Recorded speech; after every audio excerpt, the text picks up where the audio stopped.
Don't you say why you're a stranger now? Your eyes escaping mine when I sit you down. Don't you feel like we're holding on to a fairy tale, but the magic's gone. Halo viewers, selamat datang kembali di channel Review Hoshi dan selamat datang kembali di segmen Reddit Comic. Seperti biasa di segmen Reddit Comic kita bakal baca ulang atau kita bakal review seri komik Love Revolution, yang dimana di Reddit Comic kali ini kita bakal mereview episode 370 yang berjudul Variable. Setelah kita udah bikin video Reddit Comic yang sebelumnya, episode sebelumnya, yakni episode 369 yang berjudul Jungkat Jungkit, yang kalian juga bisa tonton langsung. Nanti mungkin gue kasih linknya di deskripsi atau nanti di tombol i di atas, kalian bisa langsung cek aja. Gue saranin kalian tonton terlebih dahulu agar kalian bisa paham lebih jelas dengan alur ceritanya dan nggak ketinggalan gitu, dan nggak banyak bingung dan tanya gitu kayak kenapa bisa seperti ini dan segala macam. Apalagi buat kalian yang gue ingetin sekali lagi, kalian yang mungkin baru kenal Love Revolution dari live actionnya di Ikiyi, yang mungkin benar-benar pasti banyak banget perbedaannya dengan di seri komiknya. Gue saranin kalian coba ikuti dari beberapa Reddit komik yang udah gue up di channel kali ini, agar kalian benar-benar bisa ya at least paham dengan topik atau masalah yang terjadi di beberapa episode belakangan ini. Karena bisa dibilang ini udah jauh banget ya dengan timeline yang udah diadaptasi di live action, kayak udah ada berpuluh-puluh episode lah jauhnya gitu. Karena di Love Revolution Ikiyi itu tuh kalau nggak salah ingat itu tuh baru sampai adaptasi di episode 296, dan sekarang yang kita review sekarang adalah episode 370. Nah kalian hitung sendiri deh tuh udah gap episode berapa tuh. Jadi seperti yang kalian ingat, mungkin sedikit sedikit throwback di episode kemarin. Seperti yang kita ketahui, Gong Jong kan keluar dari kelas, setelah itu ada Lee Kyung Wo juga yang ada di kelas sebelahnya, yang mukanya keluar lewat jendela. Jadi dia juga ngelihat Gong Jong, jadi tanpa sengaja mereka jadi kayak kontak mata gitu, dan nggak sengaja juga mereka lagi ngedengar gibah atau gosip anak-anak gak jelas yang sebelumnya mencoba untuk mendekati Jarim namun dihentikan oleh Lee Kyung Wo. Jadi kayak mereka ngegosipin Jarim gitulah. Terus kayak si Lee Kyung Wo ngomong ke Gong Jong kayak, "Hey Gong Ju, jangan hiraukan dia." Dia itu maksudnya kayak bocah-bocah itu tuh ya, yang emang ngusik Jarim, nggak pandang situasi gitu. Udah tahu Jarim baru aja putus sama Juyong tapi langsung dideketi gitu kan. Bocah-bocah bodoh, kata si Lee Kyung Wo. Iya, benar-benar bodoh. Tak memikirkan posisi lawan bicaranya dan cuma mementingkan perasaannya sendiri. Itu yang membuatnya ditolak oleh Jarim. Jadi dia itu tuh si Gong Jong tuh kayak ngomong membalas apa yang dikatakan oleh Lee Kyung Wo. Mungkin ini tergantung perspektif kita kayak gimana dan mengarahkan omongannya si Juyong kayak gimana. Ini bisa Juyong ngomong artinya, oh itu kan Juyong kan maksudnya tuh ke anak-anak yang coba deketin Jarim. Tapi kalau kalian lihat di komiknya ya, kalau kalian lihat panel by panel dan kalian coba pahami dan kalian coba teliti lebih jauh, kayak Juyong juga bisa diarahkan ngejawab hal seperti itu tuh mengarah ke siapa? Ke Lee Kyung Wo.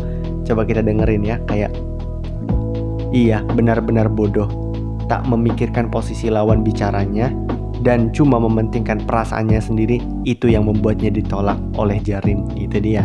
Jadi apakah ini maksudnya ke Lee Kyung Wo? Apakah di sini Gong Jong sudah mengetahui bahwa Lee Kyung Wo ada rasa namun masih belum apa ya, kayak masih belum open public aja, open public. Maksudnya bahkan kita dari perspektif readers aja gitu ya, dari sudut pandang ketiga aja gitu, masih belum tahu Juyong ini tuh sebenarnya udah tahu bahwa Kyung Wo tuh ada rasa sama Jarim atau gimana gitu. Apa dia tahu cuma masih nyembunyiin karena memang nggak penting juga gitu kan untuk diekspos, atau selama ini dia memang masih belum tahu atau cuma baru nerka-nerka doang. Ya yang tahu cuma yang di atas dan author ya.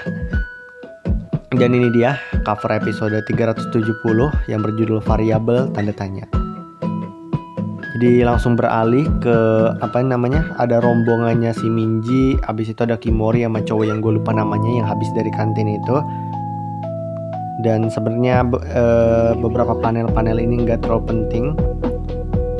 Pokoknya si cowok tuh kayak ngasih makanan ke si Bang Yesul. Bagi kalian yang lupa siapa itu Bang Yesul itu tuh mantannya si Lee Kyung Wo ya, yang secara kebetulan jadi sekelas sama Minji. Habis kelas 3 kan mereka pindah-pindah kelas tuh, kebetulan mereka ketemu. Ya Bang Yesul nggak ada masalah sama Minji sama sekali karena kan baru kenal di sini juga gitu. Tapi yang menarik di beberapa panel ini adalah ini, Jadi si cowok itu kan kayak ngasih makanan ke cewek ini juga, gue lupa namanya siapa. Kok mau juga? Oh thank you. Jadi ini bukan Bang Yesul, bukan Kimori ya. Pokoknya ada aja cewek. Mungkin udah pernah dikasih tahu namanya, gue yang lupa atau gimana, gue juga nggak tahu. Terus cewek itu kasih permen balik ke si cowoknya kan, si cowok yang komiknya so asik ini. Ini untukmu juga. Oh kau baik deh. Oh iya Minji, kau sudah baikan dengan yang lain, kata si cewek itu ya, si cewek yang gue maksud itu tuh. Terus tiba-tiba muka Minji langsung melas dan langsung kaget gitu kan. Dan situasi tiba-tiba jadi awkward gitu. Kimori pun ngeh dan notice gitu bahwa kayak wah kok. Jadi dia langsung nengok ke Minji. Hah siapa yang berantem, kata si cowoknya. Itu anak-anak di kelasku yang dulu. Akhirnya kau memutuskan untuk membuang mereka. Hey. Jadi si cewek ini juga belak-belakan aja gitu, karena dia tahu sifat asli yang Minji dan kelakuannya yang asli. Kalau Bang Yesul sama Kimori kan benar-benar nggak tahu masalahnya kan, jadi dia bisa di playing victim sama Minji. Tapi kalau si cewek ini dia udah tahu kronologi lengkapnya. Membuang apanya, kata Wori. Hehe. Aku juga pisah kelas dengan teman-temanku. Jadi mungkin si Kimori ngira membuang tuh maksudnya kayak pisah gitu ya. Masih positif aja gitu si Wori. Bukan seperti itu, dia dan Jarim. Sojin, jangan bicara begitu, namanya Sojin ya. Jangan bicara begitu, Minji jadi nggak nyaman. Gitu ya, oke. Terus si cewek si Sojin ini tuh terus kayak, oh iya oke. Terus dia lewat pelan-pelan sambil berbisik ke kupingnya si Minji sambil lewat dan ngomong, lagi-lagi kau menutupi kesalahanmu dengan baik ya. Terus ya udah lewat gitu aja. Dan tentunya ini juga membuat situasi jadi makin awkward dan makin aneh gitu. Terus si Bang Yesul juga ditutup di akhir panel ini juga ditutup dengan Bang Yesul yang melihat Minji gitu ya. Apakah Bang Yesul akan jadi korban berikutnya, korban kebohongan dan kemuslihatan yang Minji? Who knows? Tapi apapun itu semoga semua korbannya Minji bisa tahu gitu kebenaran dari kronologi aslinya. Dan kita langsung beralih lagi ke kelasnya Jarim, Kyungwoo dan kawan-kawan, kelas 3/2. Jadi mereka lagi kayak jam kos gitu. By the way kalau misalkan ada suara ayam, mohon maaf ya, gue juga bingung gitu. Ini gue recordnya malam loh, padahal bukan pagi atau subuh gitu. Tapi kenapa ayam malah aktif-aktifnya? And back to the comic ya. Jadi langsung aja kita lihat bahwa mereka lagi jam kosong. Jadi mereka main-main bola di belakang gitu. Jadi si Lee Kyung sama cowok-cowok lainnya lagi main-main bola di belakang tempat duduknya. Terus kayak si Jin Heng ngomong kayak, kok Pak Guru belum datang? Apa jam belajar mandiri ya? Oh Aram, kok juga ikut main yuk? Terus ada Aram juga, ya biasalah. Anak-anak di kelas ini kan emang rame ya. Ketua kelas, hey duduk di kursi masing-masing ya. Gujinso duduk sana. Iya berisik. Biasalah ya jam kosong gitu kan. Pasti ribet gitu kan, ada cowok-cowok pada main, pada berisik, cewek-cewek juga nggak kalah berisiknya gitu. Dan di sini yang penting di sini adalah Kyungmin ya. Jadi Kyungmin itu kayak ngomong sama dirinya sendiri, sama di dalam hati ya. Situasinya tak jelas. Kalau sesuai perkiraanku mestinya mereka sudah balikan, kata Kyungmin. Jadi ini masih tebakan-tebakan aja lah. Masih hipotesisnya si Kyungmin. Ketua kelas sekarang jam belajar mandiri. Akun Insta Gong Juyong dinonaktifkan.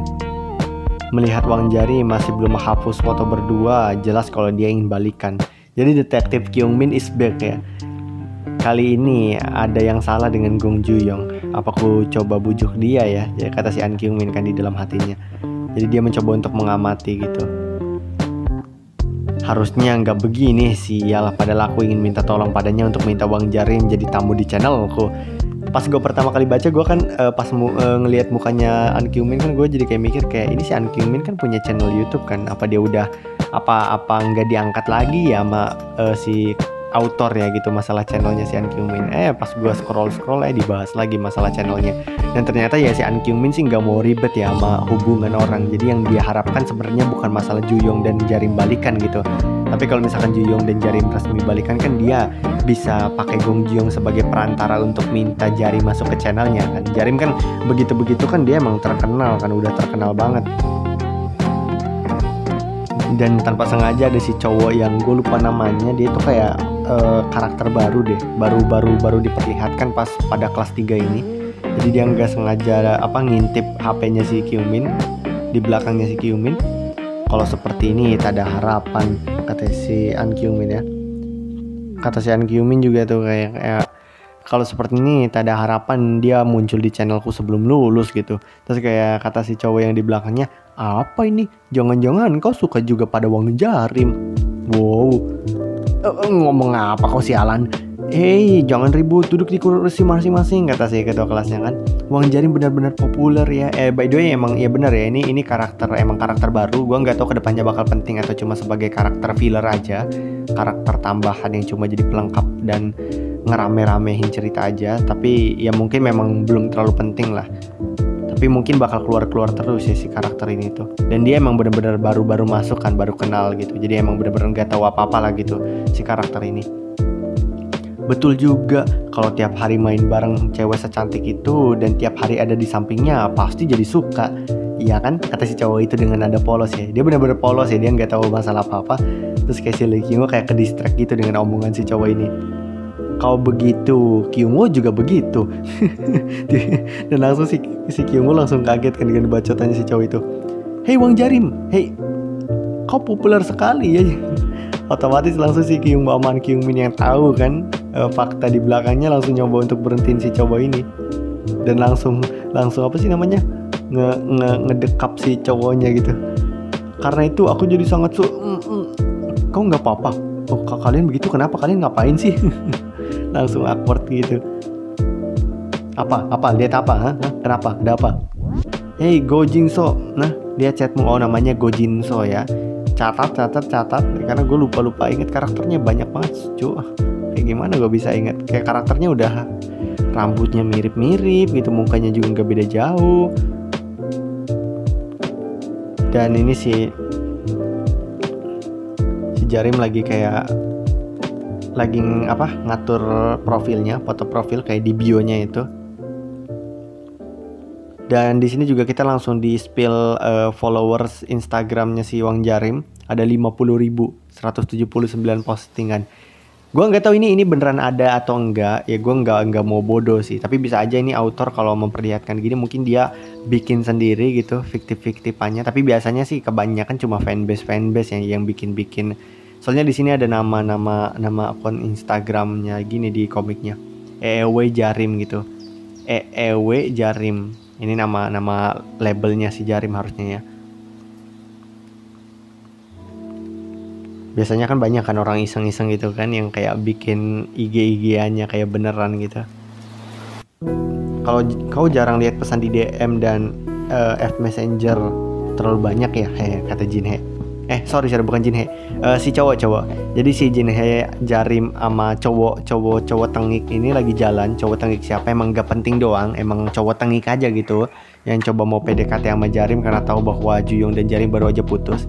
Jadi dia nanya kan kayak, kau jarang lihat pesan di DM ya, terlalu banyak ya, kau mau kemana? Ke kantin. Bareng yuk, aku traktir. Temannya juga ikut saja. Langsung cabut kan Jarim sama Jinhe. Terus tiba-tiba datang lagi temannya, biar aku traktir sebagai tanda ingin menjadi teman baik. Dicuekin lagi sama Jarim sama Jinhe. Hei Wang Jarim, apa enggak keterlaluan? Aku kan cuma ngajak berteman, tapi kau mengabaikan orang di depan mukanya. Tunggu dulu, langsung dicuekin lagi. Terus tiba-tiba si Jarim ngegumam kan kayak, bangsat, lepas. Maaf. Langsung ditinggalin. Terus si cowok ini kan ada teman-temannya kan di belakangnya kan kayak, oh ditolak ya. Sial banget, kata si cowoknya. Gongjong kok bisa ya mendekati dia? Dia dari dulu memang begitu, sifatnya juga terkenal galak. Apaan sih mereka? Terus mereka ngomongin Jarim, tapi si Jarim sama Jinhe itu belum jauh dari tempat mereka gitu. Jadi mereka masih denger bacotan bocah-bocah itu. Tapi aku gak nyangka separah itu. Gongjong bagaimana bisa ya pacaran sama dia? Bisa saja ya, betul-betul kata si Jinhe. Ayo pergi, abaikan saja, kata Jarim kan. Terus tapi tiba-tiba si Jarim langsung berhenti ketika si cowok-cowok itu ngomong kayak merangkak di bawahnya. Wah, harus merendah seperti apa ya? Pasti betul-betul merendahkan diri. Gongjong gak punya harga diri ya? Apa mungkin dia pakai uang? Hei. Sudah selesai bicaranya. Oh, tiba-tiba si Jarim balik lagi ya. Gimana gak balik lagi ya? Jujur pas gue pertama kali ngebaca aja gue bener-bener kesel gitu ketika mendengar bacotan-bacotan cowok-cowok ini. Kayak apa urusan lu ngomong gitu, lu gak tahu gitu apa yang sebenarnya terjadi gitu. Terus kata si Jarim gini kan, memangnya kau siapa beraninya bicara begitu tentang Gong Jiong? Coba katakan lagi. Tadi kau bilang apa? Bukan gitu, aku cuma asal bicara saja, maaf. Asal bicara, kata Jarim. Oh, bocah itu paling tidak harus bisa lebih baik dari Gong Jiong dong. Tiba-tiba di sini Wang Jarim langsung balas roasting si cowoknya. Ini savage banget sih pas pertama kali gue baca. Kalian denger aja nih dialognya si Jarim. Kan awalnya kan kayak paling tidak harus bisa lebih baik dari Gong Jiong dong. Minta DM, ngajak ke kantin, bikin malas saja. Nggak lama lagi bisa-bisa dia merangkak. Apa nggak punya harga diri? Aku cuma asal bicara saja, maaf. Langsung dibalas kata-katanya si cowok ini gitu sama Jarim. Jarim sih kalau udah urusan merosting ya, udah nggak ada lawan sih emang ya. Jutek-juteknya Jarim sih emang no debat sih. Hancur berantakan kata si cowoknya. Gagal total, putus sudah semua harapan. Oh dia benar-benar sombong ya. Wajar saja, dia kan secantik itu. Kalau dilihat-lihat lagi sepertinya dia bukan tipe wah langsung lah dia ngeles lah ya. Dan tiba-tiba si Jarim sama si Jinhe langsung cabut dan si Jarim berhenti. Terus dia tiba-tiba langsung inget dengan kutipan bacotannya si cowok-cowok itu. Gong Jiong gak punya harga diri, haha. Pasti betul-betul merendahkan diri gitu. Dan dia ingat kata-katanya sendiri kepada Gong Jiong ketika mereka lagi di tempat jalan umum itu. Pas si Jarim mau surprise gitu kan. Pas mereka abis dari bioskop ngegap Juyong lagi jalan sama cewek itu. Kau ini benar-benar terlihat menyedihkan. Dan itu kan seperti yang kita tahu itu benar-benar kata-kata yang kita udah tahu lah gitulah sebagai readers gitu, kata-kata yang paling mencoba untuk dihindari banget lah dari mulutnya Jarim kan. Kayak Gong Jiong takut banget kata-kata itu keluar dari Jarim dan akhirnya keluar gitu. Makanya sebenarnya ini titik yang paling benar-benar kayak apa ya, mungkin titik yang dimana benar-benar bikin Gong Jiong jadi kena banget lah gitu. Maaf aku bersikap menyedihkan begitu di depanmu. Selama pacaran denganmu aku terus bersikap payah. Kalau terus begini bisa-bisa kau semakin tak suka pada aku. Apakah masih mau pacaran dengan aku yang seperti ini? Tiba-tiba kata-kata demi kata-kata yang pernah dilontarkan oleh Gong Jiong langsung bergentayangan di pikirannya Jarim, yang perlahanan membuat Jarim sadar bahwa sebenarnya ya Gong Jiong itu tuh udah benar-benar tersiksa gitu kan. Dan akhirnya si Jarim nangis. Semuanya karena aku. Nggak nangis juga sih, tapi dia mulai kayak sedih gitu. Juyong jadi mendengar yang seperti itu. Akulah yang membuat Juyong jadi seperti itu. Nggak begitu. Kenapa kau malah menyalahkan diri sendiri gitu? Hei Gong Juyong. Terus tiba-tiba tanpa sengaja si Gong Jiong sama cewek lewat di depan mata mereka gitu. Ya mereka bukan berarti niatan seperti itu ya, benar-benar ya namanya juga sekolah ya. Bukan hal yang mustahil kalau tiba-tiba ketemu gitu. Tapi si Gong Jiong sadar dan notice ada Jarim. Tapi dia kayak langsung cuek aja gitu. Bener-bener kayak pas kontak mata sedetik 2 detik langsung cabut Juyong. Dan si Jinhe yang lihatnya juga langsung keringat dingin. Dan si Jarim bingung dan terpaku dan mematung. Dan itu menjadi panel terakhir yang membuat episode ini ditutup dengan penuh mungkin penuh kekecewaan juga dari para readers. Kayak aduh kenapa gini gitu. Sekali lagi kita diperlihatkan ya keduanya ini hubungannya masih belum membaik. Dan ya bukannya gue ngomong masih stuck juga ya, tapi ya memang belum ada perkembangan ke arah yang lebih positif sih. Tapi at least dari sisi Jarim juga dia udah mulai banyak sadar akan apa yang dia lakukan. Walaupun bukan berarti sadar dengan apa yang dia lakukan artinya harus menyalahkan diri sendiri ya. Karena menurut gue apa yang terjadi pada Gong Jiong belakangan ini, atau sebenarnya bukan belakangan ini ya, tapi apa yang terjadi sama Gong Jiong tuh menurut gue emang emang udah dari awalnya aja sih menurut gua. Ini bukan masalah Jarim yang salah. Jarim memang cuek gitu. Jarim memang tidak sepenuhnya benar juga. Banyak juga kesalahan Jarim. Ya kalau ngomong banyak salah ya Juyong juga banyak salah gitu. Tapi menurut gue yang mau gue point out atau yang mau gue tegaskan di sini adalah bagaimana sifat dari seorang Gong Jiong itu sendiri gitu. Menurut gue ini juga banyak efek dari mantannya Gong Jiong sih. Mantannya Gong Jiong yang siapa sih namanya, si Bogyong ya, atau siapa sih nama ceweknya Gong Jiong sebelum Jarim. Ya menurut gue juga punya dampak besar sih untuk membuat Gong Jiong tuh jadi sosok dan pribadi pria yang seperti ini juga gitu. Karena ya menurut gue ya, masa lalu dari karakter-karakter Love Revolution ini tuh berdampak besar gitu bagi sifat dan apa ya personality mereka masing-masing gitu. Kayak Lee Kyung-woo ya, Lee Kyung-woo nggak bakal jadi kayak gini ya kalau misalkan Lee Kyung-woo hidupnya aman-aman aja di masa lampau gitu. Lee Kyung-woo juga jadi kayak gini juga nggak terlepas dari banyaknya hal yang terjadi dari hidupnya juga kan. Bagaimana dia broken home, keluarganya KDRT gitu kan. Dan dia juga putus sama si Namyuri, segala macam hal ini yang balik lagi akan mengarahkan kita ke situasi seperti ini gitu. Jadi balik lagi menurut gua apa yang terjadi untuk para karakter ini sebenarnya nggak mustahil untuk diselesaikan kok. Menurut gua Gong Joon dan Jarim bukannya mustahil untuk balikan, bisa banget, nggak mustahil dan nggak aneh juga kalau tiba-tiba Gong Joon dan Jarim nanti bisa balikan lagi. Tapi ya tentunya itu yang bakal kita penasaran lah ya. We see aja bagaimana author bakal mengeksekusi bagaimana Gong Joon dan Jarim akan menyelesaikan masalah ini. Apakah dengan menyelesaikan masalah sama dengan mereka balikan, ataukah dengan menyelesaikan masalah artinya mereka bakal benar-benar resmi menjadi hanya sekedar teman? Who knows. Jadi kurang lebih segitu aja untuk episode kali ini. Udah 20 menit juga gue record nggak sadar juga gue. Oke viewers, kurang lebihnya segitu. See you to the next video atau see you to the next episode of Reddit Comic. Goodbye, stay safe everyone.